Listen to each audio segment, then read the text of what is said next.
Hi all, welcome back to my channel.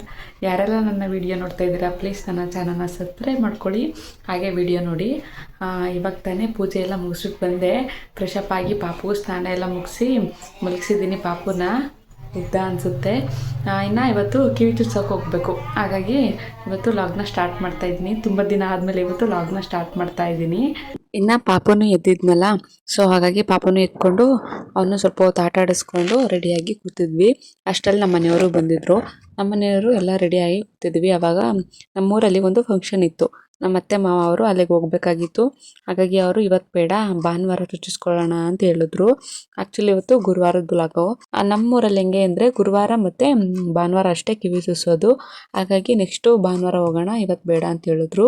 ನಾವು amount ಇದ್ದರೆ ನಮ್ಮ ಹತ್ರ ಹೆಂಗಪ್ಪ ಅಂದರೆ ನಾವು ಬೇರೆ ಏನಕ್ಕಾದ್ರೂ ಖರ್ಚು ಮಾಡಿಬಿಡ್ತೀವಿ. ಅದಕ್ಕೆ ನಾವು ಇವಾಗ ಚಿನ್ನನ ತೆಗೆದಿಟ್ಕೊಬಿಡೋಣ, ಆಮೇಲೆ ಭಾನುವಾರ ಹೋಗಿ ಚುಚ್ಚಿಸ್ಕೊಳ್ಳೋಣ ಅಂತೇಳಿ ಚಿನ್ನದ ಅಂಗಡಿಗೆ ಹೋಗಿದ್ವಿ. ಆ್ಯಕ್ಚುಲಿ ನಾನು ನುಲಿಸ್ತಾರಲ್ಲ ಆ ಚಿನ್ನ ತಗೊಳ್ಳೋದಕ್ಕೆ ಅಂತ ಹೋದೆ. ಬಟ್ ಅಲ್ಲೋಗಿ ನನಗೆ ಅದು ಇಷ್ಟ ಆಗಲಿಲ್ಲ. ಆಮೇಲೆ ಡಿಂಗು ಡ್ಯಾಂಗು ಬರುತ್ತೆ ನೋಡಿ, ಅದು ನೋಡಿದ ತಕ್ಷಣ ಇಷ್ಟ ಆಯಿತು. ಹಾಗಾಗಿ ಅದನ್ನೇ ತಗೊಂಡ್ಬಿಡೋಣ ಅಂತೇಳಿ ಡಿಂಗು ಡ್ಯಾಂಗ್ನೇ ಫೈನಲಾಗಿ ಇಷ್ಟಪಟ್ಟು ಇಬ್ಬರೂ ಅದನ್ನೇ ತಗೊಂಡು ಬಂದ್ವಿ. ನಾವು ಇಲ್ಲಿ ಮಾಮೂಲಿ ಚಿನ್ನ ಬರುತ್ತೆ ನೋಡಿ, ಅದನ್ನು ನಾವು ಇಲ್ಲಿ ಪರ್ಚೇಸ್ ಮಾಡಿರೋದು. ಇದು ಗ್ರಾಮು 10,000 ಇತ್ತು. ಅವರು ಕೂಲಿ ವೇಸ್ಟೇಜ್ ಎಲ್ಲ ಸೇರಿ 13,500 ಹೇಳಿದ್ರು. ನಾವು ಹಾಗೆ ಕಡಿಮೆ ಮಾಡಿಸ್ಕೊಂಡು 11,200 ಕೊಟ್ವಿ. ರೇಟ್ ಎಷ್ಟು ಕೊಡ್ಬೋದು ಏನು ಅಂತ ನಂಗೆ ನಿಜವಾಗ್ಲೂ ಗೊತ್ತಿಲ್ಲ. ಹೇಗಿದೆ ಅಂತ ಕಮೆಂಟಲ್ಲಿ ತಿಳಿಸಿ. ಮತ್ತು ಮನೆಗೆ ಬಂದು ಏನಾದರೂ ಅಡುಗೆ ಮಾಡೋಣ ಅಂಥೇಳಿ ಇಲ್ಲಿ ನಾನು ಮಶ್ರೂಮ್ ಬಿರಿಯಾನಿ ಮಾಡ್ತಾಯಿದ್ದೀನಿ. ಇದನ್ನು ಮಾಡೋದಕ್ಕೆ ಫಸ್ಟು ನಾನು ಇಲ್ಲಿ ತೆಂಗಿನಕಾಯಿ ಮತ್ತು ಟೊಮೊಟೊ, ಚಕ್ಕೆ, ಲವಂಗ, ಸ್ವಲ್ಪ ಕಡಲೆ, ಹಾಗೆ ಸ್ವಲ್ಪ ಕೊತ್ತಂಬರಿ ಸೊಪ್ಪು, ಬೆಳ್ಳುಳ್ಳಿ, ಶುಂಠಿ ಇಷ್ಟನ್ನು ತಗೊಂಡಿದ್ದೀನಿ. ಇಷ್ಟನ್ನು ಗ್ರೈಂಡ್ ಮಾಡಿ ಇಟ್ಕೊಳ್ಳೋದು. ನಾನು ಇವಾಗ ಕುಕ್ಕರ್ ತಗೊಂಡಿದ್ದೀನಿ. ಕುಕ್ಕರಿಗೆ ಸ್ವಲ್ಪ ಎಣ್ಣೆ ಹಾಕ್ಕೊಂಡು ಅದಕ್ಕೆ ಸ್ಪೈಸಸ್ನ ಹಾಕ್ಕೊಂಡೆ. ಫಸ್ಟು ಸ್ಪೈಸಸ್ನ ಆದಮೇಲೆ ಸಣ್ಣದಾಗಿ ಹೆಚ್ಚಿಟ್ಕೊಂಡಿರೋಂಥ ಟೊಮೊಟೊ ಹಾಗೆ ಈರುಳ್ಳಿ ಇದನ್ನು ಹಾಕಿ ಇದನ್ನು ಫ್ರೈ ಮಾಡಿಕೊಂಡೆ. ಅದು ಹಸಿ ವಾಸನೆ ಹೋಗೋ ತನಕ ಹುರ್ಕೋಬೇಕು. ಅದು ಹಸಿ ವಾಸನೆ ಹೋಗಾದ್ಮೇಲೆ ಅದಕ್ಕೆ ನಾನು ಮಶ್ರೂಮ್ನ ಚೆನ್ನಾಗಿ ತೊಳೆದಿಟ್ಕೊಂಡಿದ್ದೆ, ಅದನ್ನು ಹಾಕಿ ಅದನ್ನು ಕೂಡ ಫ್ರೈ ಮಾಡಿಕೊಂಡೆ. ಫ್ರೈ ಮಾಡ್ಕೋಬೇಕಾದ್ರೆ ಸ್ವಲ್ಪ ಉಪ್ಪು ಹಾಗೆ ಅರಿಶಿನ ಪುಡಿ ಹಾಕ್ಕೊಳ್ಳಿ, ಆವಾಗ ಮಶ್ರೂಮ್ಗೆ ಹಿಡಿಯುತ್ತೆ, ತಿನ್ನಬೇಕಾದ್ರೆ ಚೆನ್ನಾಗಿರುತ್ತೆ.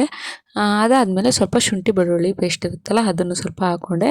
ಅದನ್ನು ಹಾಕ್ಕೊಂಡು ಹಸಿ ವಾಸನೆ ಹೋಗೋ ತನಕ ಚೆನ್ನಾಗಿ ಹುರ್ಕೊಂಡೆ. ಅದಾಕಿದ್ಮೇಲೆ ಅದನ್ನು ಸ್ವಲ್ಪ ಹುರ್ಕೊಂಡಿದ್ದಾದಮೇಲೆ ನಾನಿಲ್ಲಿ ಚಿಕನ್ ಮಸಾಲ ಪೌಡರ್ ಬರುತ್ತೆ ನೋಡಿ, ಅದನ್ನು ಹಾಕ್ತಾಯಿದ್ದೀನಿ. ಅದು ಆದಮೇಲೆ ನಾನು ಗ್ರೈಂಡ್ ಮಾಡಿ ಇಟ್ಕೊಂಡಿದ್ವಲ್ಲ ಆ ಮಿಶ್ರಣನೂ ಹಾಕ್ಬಿಡೋದು. ಅದಾಕಿದ್ಮೇಲೆ ಒಂದು ಕುದಿಲಿಕ್ಕೆ ಅದನ್ನ ಬಿಟ್ಬಿಡೋದು. ಕುದಿದಾದಮೇಲೆ ಅದಕ್ಕೆ ಸ್ವಲ್ಪ ರುಚಿಗೆ ಎಷ್ಟು ಬೇಕೋ ಅಷ್ಟು ಉಪ್ಪನ್ನು ಸೇರಿಸ್ಕೊಂಡು ಆಮೇಲೆ ನಮಗೆ ಎಷ್ಟು ಬೇಕೋ ಅಷ್ಟು ಅಕ್ಕಿನ ಹಾಕ್ಕೊಂಡು ಅದನ್ನು 2 ವಿಷಲ್ ಕೂಗಿಸಿದ್ರೆ ತುಂಬ ಚೆನ್ನಾಗಿರುತ್ತೆ. ನಾನೇನು ಮಾಡಿದ್ದೀನಪ್ಪ ಅಂತ ಹೇಳಿದ್ರೆ ಅದನ್ನು ಓಪನ್ ಮಾಡಿದ್ದಾದಮೇಲೆ ಅದನ್ನು ವೀಡಿಯೋನ ಮಾಡ್ಕೊಳ್ಳೋಕ್ಕಾಗಲಿಲ್ಲ, ಅದನ್ನೇ ಮರೆತುಬಿಟ್ಟೆ ನಾನು. ಸರಿ ಅಂತೇಳಿ ಇನ್ನೇನು ಮಾಡೋಕ್ಕಾಗುತ್ತೆ ಅಂತೇಳಿ ಬರೀ ಇದನ್ನೇ ಶೇರ್ ಮಾಡ್ಕೋತಾ ಇದ್ದೀನಿ. ಮತ್ತು ಯಾವಾಗಲೂ ನಾನು ಯಾಕೆ ಮಶ್ರೂಮ್ ಬಿರಿಯಾನಿನೇ ಮಾಡ್ತೀನಿ ಅಂದರೆ ನಮ್ಮ ಮನೆಯವ್ರಿಗೆ ಇದು ಫುಲ್ ಫೇವ್ರೇಟು. ಯಾವಾಗ ನಾನು ಕೇಳಿದ್ರು ಇದನ್ನೇ ಮಾಡು ಅಂತ ಹೇಳ್ತಾರೆ. ಹೋದ ಸತಿ ಒಂದು ವಿಡಿಯೋ ಮಾಡಿದ್ದೆ, ಅದೇ ಬೇರೆ ಥರ ಮಾಡಿದ್ದೆ. ಈ ವಿಡಿಯೋದಲ್ಲಿ ಇದನ್ನೇ ಬೇರೆ ಥರ ಮಾಡಿದ್ದೀನಿ. ಆ್ಯಕ್ಚುಲಿ ನಮ್ಮ ಮನೆಯವ್ರಿಗೆ ಅದಕ್ಕಿಂತ ಇವಾಗ ಮಾಡಿದ್ದು ತುಂಬಾ ಇಷ್ಟ ಆಯಿತು. ಒಮ್ಮೆ ಟ್ರೈ ಮಾಡಿ ನೋಡಿ, ಇದನ್ನು ತುಂಬ ಈಸಿಯಾಗೂ ಮಾಡ್ಬೋದು, ಹಾಗೆ ಬೇಗನೂ ಮಾಡ್ಬೋದು, ಟೇಸ್ಟಿಯಾಗೂ ಇರುತ್ತೆ. ಯಾವಾಗಾದರೂ ಸಿಂಪಲ್ಲಾಗಿ ಮಾಡ್ಕೋಬೇಕು ಅಂದರೆ ಈ ಥರ ಮಾಡ್ಕೊಳ್ಳಿ. ಇನ್ನೊಂದು ಕಡೆ ನಾನು ಇಲ್ಲಿ ಕಡಲೆಬೀಜ ಬರುತ್ತಲ್ಲ ಅದಕ್ಕೆ ಅದನ್ನು ಬೋಂಡ ಕಡಲೆಬೀಜ ಅಂತೀವಿ ನಮ್ಮ ಕಡೆ, ಅದನ್ನು ಮಾಡೋಣ ಅಂಥೇಳಿ ಇಲ್ಲಿ ರೆಡಿ ಮಾಡ್ತಾಯಿದ್ದೀನಿ. ಇದಕ್ಕೆ ನಾನು ಫಸ್ಟು 3 ಸ್ಪೂನು ಕಡಲೆ ಹಿಟ್ಟು, 1 ಸ್ಪೂನು ಸೂಜಿ ರವೆ ಬರುತ್ತಲ್ಲ, ರೊಟ್ಟಿ ರವೆ ಅಂತೀವಿ ಅದು, ಮತ್ತು ಸ್ವಲ್ಪ ಅಚ್ಕರದ ಪುಡಿ, ಸ್ವಲ್ಪ ಅರಿಶಿನ ಪುಡಿ, ಹಾಗೆ ರುಚಿಗೆ ತಕ್ಕಷ್ಟು ಉಪ್ಪು ಇಷ್ಟನ್ನು ಹಾಕಿ ಅದನ್ನು ಮಿಕ್ಸ್ ಮಾಡಿಕೊಂಡು ಅದಕ್ಕೆ ನಾವು ಸ್ವಲ್ಪ ನೀರು ಹಾಕ್ಕೊಂಡು ಅದನ್ನು ಮಿಕ್ಸ್ ಮಾಡ್ಕೋಬೇಕು. ಹೆಂಗಪ್ಪ ಅಂತೇಳಿದ್ರೆ ಫುಲ್ಲು ತೆಳ್ಳನೂ ಆಗೋಗಿಲ್ಲ, ತುಂಬ ಗಟ್ಟಿನೂ ಆಗೋಗಿಲ್ಲ, ಒಂದು ಮೀಡಿಯಮ್ ಲೆವೆಲಲ್ಲಿ ಇಲ್ಲಿ ವಿಡಿಯೋಲಿ ತೋರಿಸ್ತೀನಿ ಅಷ್ಟು ಬಂದರೆ ಸಾಕು. ಹಾಗೆ ಅದನ್ನು ಸ್ವಲ್ಪ ನೀರು ಹಾಕ್ಕೊಂಡು ಮಿಕ್ಸ್ ಮಾಡ್ಕೋಬೇಕು. ಅದು ಮಿಕ್ಸ್ ಮಾಡಿದ್ದಾದಮೇಲೆ ಕಡಲೆಬೀಜ ಹಾಕಿ ಕಡಲೆಬೀಜನೂ ಮಿಕ್ಸ್ ಮಾಡಿಬಿಡೋದು. ಆಮೇಲೆ ಅದನ್ನು ಸ್ವಲ್ಪ ಬಿಡಿಯಾಗಿ ಬಿಟ್ಟು ಒಂದು 10 ನಿಮಿಷ ಆದರೂ ಅದನ್ನು ನೆನೆಯೋಕೆ ಬಿಡಬೇಕು. ಆವಾಗ ಅದು ಸ್ವಲ್ಪ ಅಂಟ್ಕೊಳ್ಳುತ್ತೆ ಕಡಲೆಬೀಜಗೆ, ಆವಾಗ ಎಣ್ಣೆಗೆ ಬಿಟ್ಟರೆ ಚೆನ್ನಾಗಿರುತ್ತೆ. ಇದಕ್ಕೆ ಬೇಕು ಅಂದರೆ ಬೇಕಿದ್ದರೆ ಫುಡ್ ಕಲರ್ ಬರುತ್ತಲ್ಲ ಅದನ್ನು ಹಾಕ್ಕೊಳ್ಳಿ, ಆವಾಗ ಕಲರ್ ಕೂಡ ಬರುತ್ತೆ. ನಾನು ಯಾವುದೇ ಕಲರ್ನ ಇಲ್ಲಿ ಸೇರಿಸಿಲ್ಲ. ಆಮೇಲೆ ನಾನು ಇನ್ನೊಂದು ಕಡೆ ಎಣ್ಣೆ ಕಾಯೋಕ್ಕೆ ಇಟ್ಟಿದ್ದೀನಿ.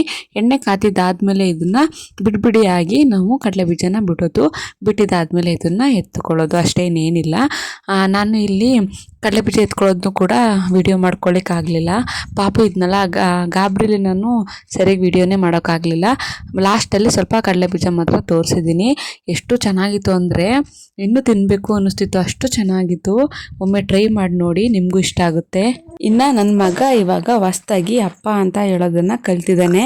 ಅದನ್ನು ಸ್ವಲ್ಪ ವಿಡಿಯೋ ಮಾಡ್ಕೊಂಡಿದ್ದೀನಿ, ಅದನ್ನು ಸ್ವಲ್ಪ ಹಾಕ್ತೀನಿ ನೋಡಿ.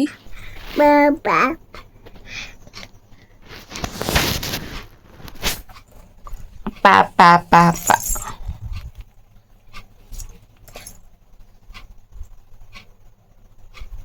ಅಪ್ಪ ಅಪ್ಪ ಅಪ್ಪ ಅಪ್ಪ ಅಂದ್ಬಿಡವ ಚಿನ್ನು.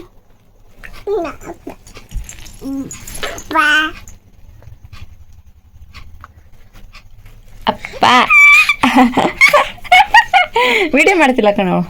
ಇಲ್ಲಿ ಚಿನ್ನು ಏ ಕ್ವಾ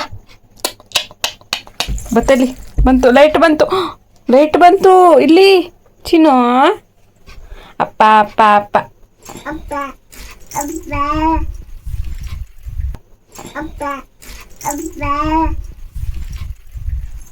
ಚಿನ್ನಿಲ್ಲಿ ಅಪ್ಪ ಅಪ್ಪ ಅಪ್ಪ ಅಪ್ಪ ಅಪ್ಪ ಅಪ್ಪ ಅಂದ್ಬಿಡುವ. ಅಪ್ಪ